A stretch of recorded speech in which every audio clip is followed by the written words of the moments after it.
সেপ্টেম্বরের শুরুতে সন্তানের জন্ম দেওয়ার কথা ছিল প্রীতির। নির্দিষ্ট সময়ের 2 সপ্তাহ আগে সন্তান প্রসব করেন অভিনেত্রী। মা ও মেয়ে একদম সুস্থ আছে।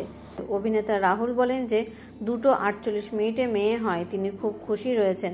ইতিমধ্যে মেয়ের ঝলক দেখেছেন রাহুল, তবে কোলে নেওয়ার সাহস জোগাড় করতে পারেননি। বললেন যে খুবই ছোট্ট তো, তাই তিনি এখনো কোলে নেননি। দক্ষিণ কলকাতার এক বেসরকারি হাসপাতালে মেয়ের জন্ম দিয়েছেন প্রীতি। রাহুল জানালেন যে এখনও স্ত্রীর সঙ্গে তার দেখা হয়নি, তবে প্রীতি পুরোপুরি সুস্থ রয়েছে। বিয়ের 4 বছরের মাথায় রাহুল ও প্রীতির কোল আলো করে এলো প্রথম সন্তান।